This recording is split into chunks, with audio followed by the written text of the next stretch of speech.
What is going on, guys? It's your boy Justin from J Media and I'm back with another video. So today I'll be doing another install video. I'm really excited. In this box right here I have a 10.2 inch Android Play doubled in. So let me just show you guys. So in my car I already do have a touchscreen stereo player, since mine is a 2015 model, but I wanted to replace it with a bigger one. So this is what it is, 10.2 inch. So let me just show you guys what's in here. So first up we have the actual 10.2 inch touchscreen. These two holes here would be for the vents. So from the OEM set I would have to remove the air vents and install them here. And then also we have some wires. I doubt I'll use that. It also has a GPS antenna, so that's pretty cool for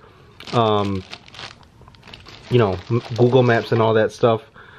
And also have this. So this is extra, 2 USB cables. My car already came with, I believe, 2, so I have extra 2 more. So all these will be connected on here. So let me go ahead and see what I can piece together here first.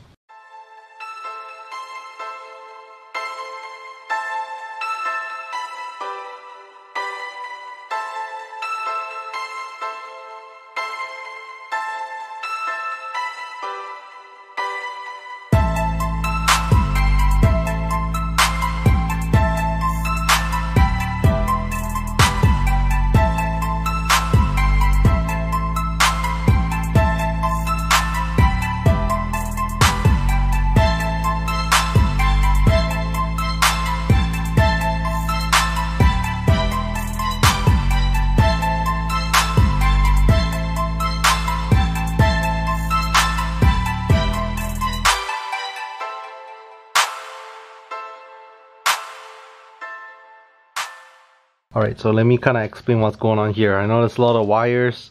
I don't think it came in any instructions, but it's pretty self-explanatory.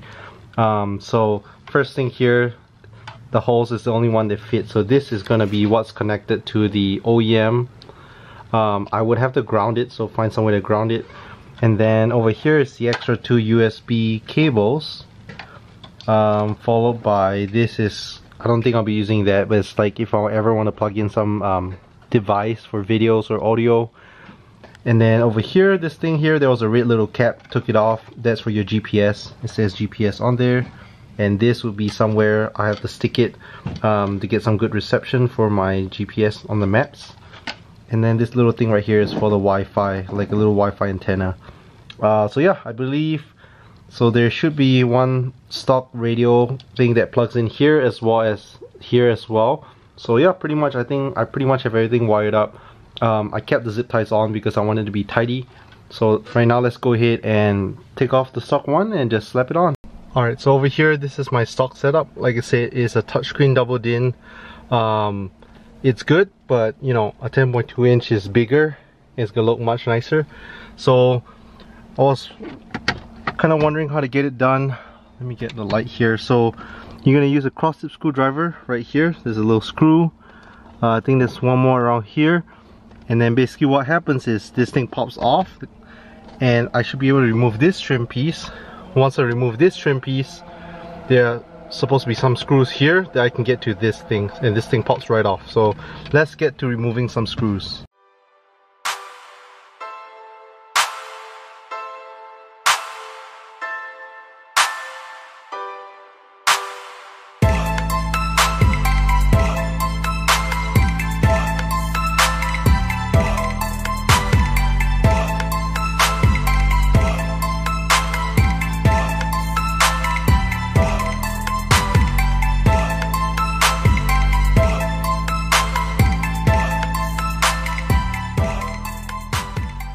Alright, so once you remove those 2 screws, this thing just held on by clips, so it pretty much pops right off. Just be careful, you don't want to break this piece. So yeah, this whole piece is pretty much out. And it reveals 2 screws right here, so both cross tips as well. And then this whole thing should pop right off.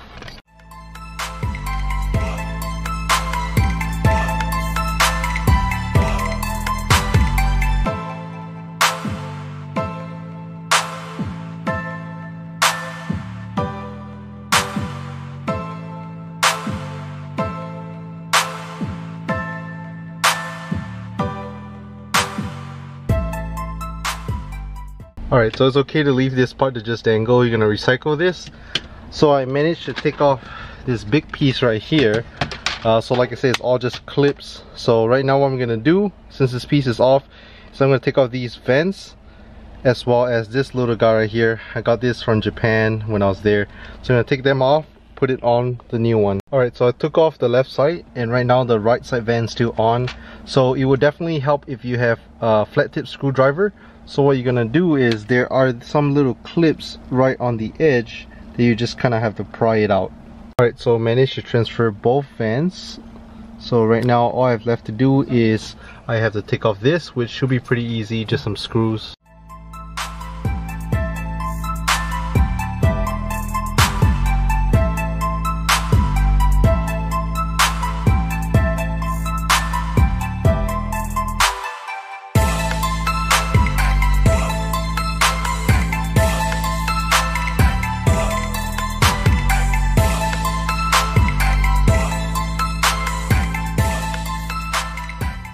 Alright, so right now I just took off the OEM double din, and pretty much what I have over here is I had to unhook all these from the back of it. So there's 3 things to unhook. So there's 1, 2, and 3, and all just pops right off. It just clips. Alright, so right now it's the fun part. I'm gonna hook all that up with over here, and I'm just gonna put it in place, but I'm not gonna screw it down yet, just to make sure that works.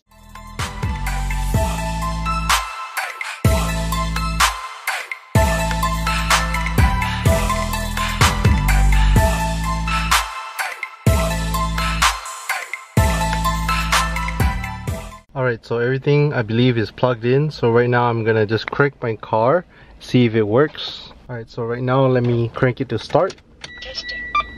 Just to show you, so it works right away. So I was able to connect it to music. If I wanted to go to radio, everything works. So let me put it to a channel that I know.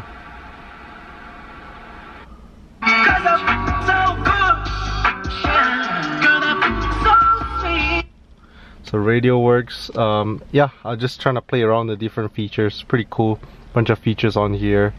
So I'm gonna slowly play around with it, explore it. The main thing is that works.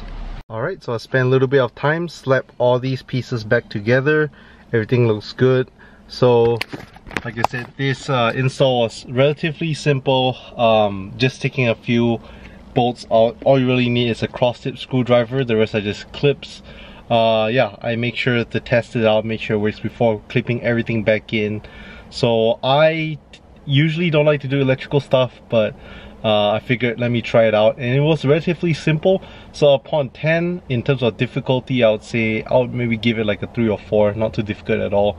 Right now what I have to do is just really familiarize myself using this Android Play, because I never had one like that before. So I got music to work, got radio to work, managed to connect Bluetooth to it to play music. I was trying to figure out how to use the maps. You know, I'm not sure. I see YouTube on it, but I'm not sure if I have to connect to my Wi-Fi, use my phone as a hotspot. So, you know, familiarizing myself with it. But all in all, I would say it's successful. So if you guys like these install videos, don't forget to leave a thumbs up, subscribe if you haven't, if you're new to the channel, and catch you guys to the next one.